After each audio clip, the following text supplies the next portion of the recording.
Picture this. Every newsfeed screams crisis, your group chat jokes about the end of the world, and you're left wondering, is stubborn faith even worth it? Does it actually do anything when everything feels like it's falling apart? Honestly, it's a fair question. Noah felt that same crushing pressure when every weather report confidently declared sunshine and God told him to build a boat. Not just any boat, mind you, but a colossal floating zoo. Daniel, centuries later, felt it when the most powerful government on earth, the Babylonian Empire, ordered him to pray to a statue, effectively demanding he betray his deepest convictions. Two men, living in two vastly different, yet equally collapsing worlds. One facing a literal flood, the other, a spiritual one. But they shared one incredible blueprint for staying sane, for staying faithful, when the entire culture around them seemed to lose its collective mind. Stick around, because their story isn't just ancient history, it might just be the exact wisdom you need to keep your faith alive tomorrow. Noah's saga kicks off in Genesis chapter 6, a chapter that reads less like ancient scripture and more like today's breaking news headlines.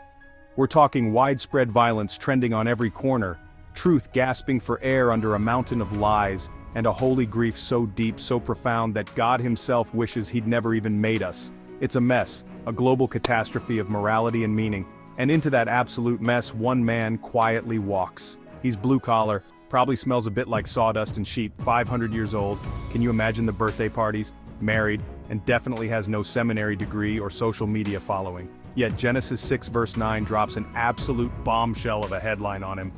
Noah was blameless among his peers. Think about that for a second. In a world where everyone else was partying, plundering, and polluting their souls, Noah was practicing integrity.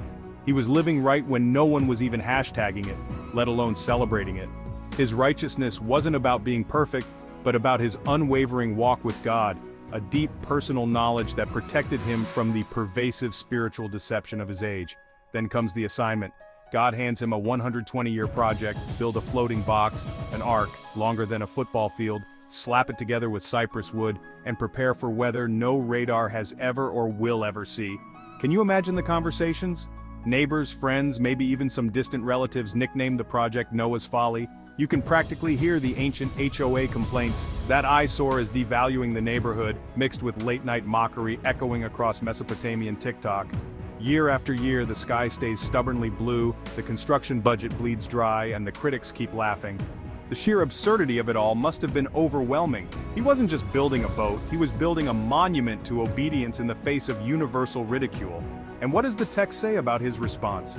He did everything just as God commanded. Not halfway, not trendy, not crowdfunded, not adjusting for public opinion, it was exact, painstaking, absolute obedience.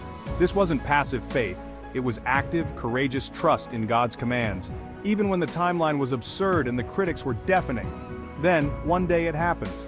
The first drop falls, not just a sprinkle but the beginning of something truly cataclysmic, and the water keeps climbing, higher and higher, until every cynic who ever joked about the boat, every armchair critic who mocked his folly, is clinging to the highest roof, screaming for room on the deck.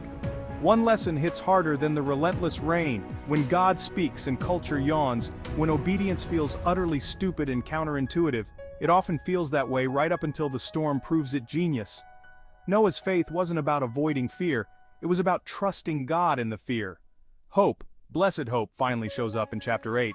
The dove returns with a tiny olive leaf, a fragile green Instagram post announcing new life, new beginnings. God gives Noah a promise, sealed by a vibrant rainbow arcing across the cleansed sky. Never again will the waters become a flood to destroy all life. The very ark that, for 120 years, must have felt like Noah's prison, a burden, a source of endless ridicule, suddenly becomes humanity's lifeboat, a vessel of salvation. And the old man who walked by faith, who built when everyone scoffed, walks out onto fresh, muddy earth with not just a future but the future of humanity. The undeniable takeaway here? Faith obeys when the timeline is absurd, when the critics are loud, and when every fiber of your being wants to compromise or quit. Obedience isn't the absence of fear, it is, quite powerfully, the presence of unwavering trust in a God who sees beyond the horizon. Build your ark, whatever that looks like for you, your character, your convictions, your spiritual disciplines, build it before the clouds even think about rolling in. Because when the rain starts, the opportunity to prepare is gone. You need to have that foundation of trust already laid. If these ancient storms feel a little too close to home, if Noah's struggle resonates with your own, then do me a favor. Hit that like button. Seriously, it helps someone else find shelter too. Ready for round 2? Let's jump from the flood to the fire, from building an ark to facing lions. Centuries later, Babylon, a global superpower, punches Judah right in the gut. They don't just conquer, they systematically dismantle.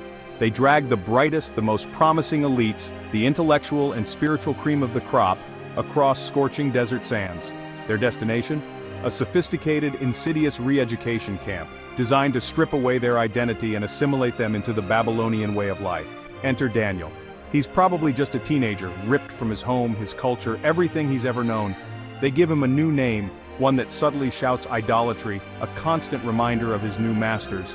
And then, they offer him royal portions, delicacies from the king's table, food that, for a faithful Jew, would break his conscience, violating dietary laws and representing a deeper spiritual compromise.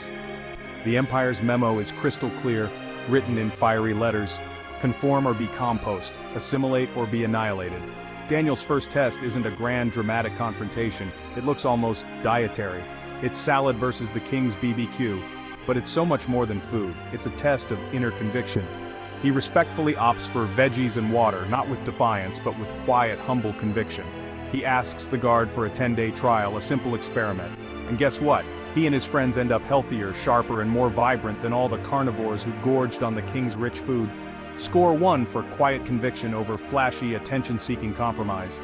Daniel's subtle act of faith earned him divine favor and respect, demonstrating that true strength wasn't in outward show, but in inner resolve.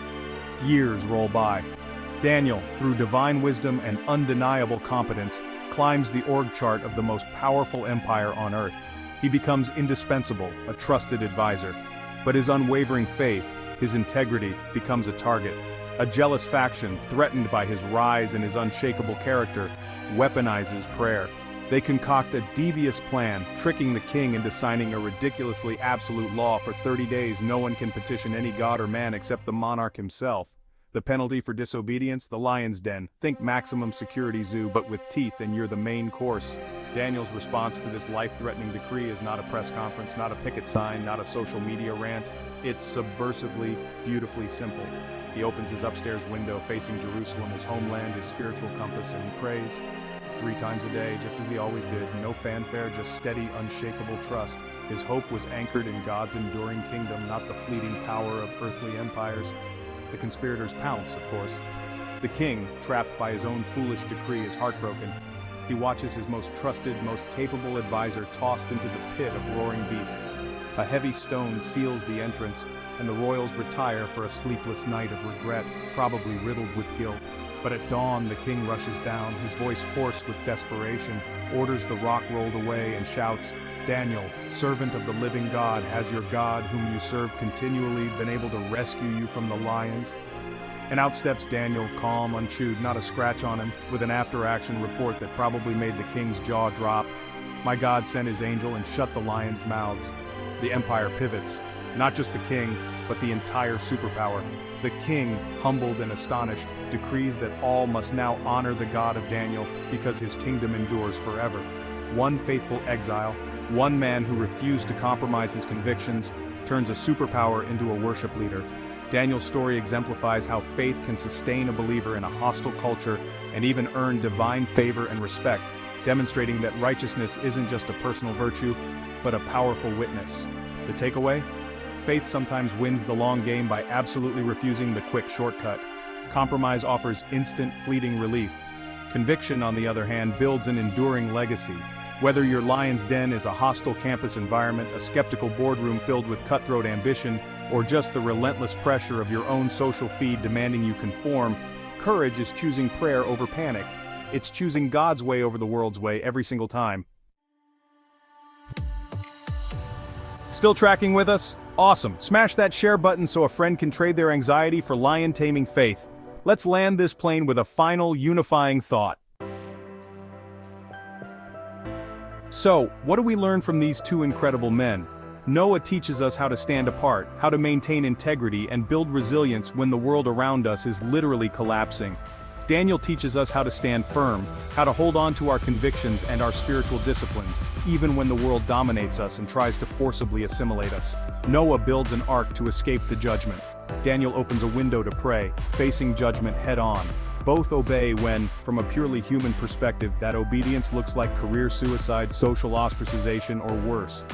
Their common denominator, their secret sauce, was a hope anchored far beyond the horizon of their immediate circumstances. Noah's hope rested on a promised seed, a future deliverer who would crush evil, a promise rooted in God's righteousness. Daniel's hope rested on an eternal kingdom that would outlast every single earthly empire, no matter how powerful they seemed. Same God, different zip codes, different challenges, but an identical, powerful result. Vindication that absolutely eclipses any mockery or suffering they endured. They knew God values humility and gives credit for success to him, not human pride or ability. Translate that to today. Maybe your storm is a culture that relentlessly calls your morals outdated, your convictions bigoted, your faith irrelevant, or maybe your Babylon is an office environment that rewards compromise, demands ethical shortcuts, and punishes integrity. The blueprint, my friend, stays current, it stays relevant, it stays powerful.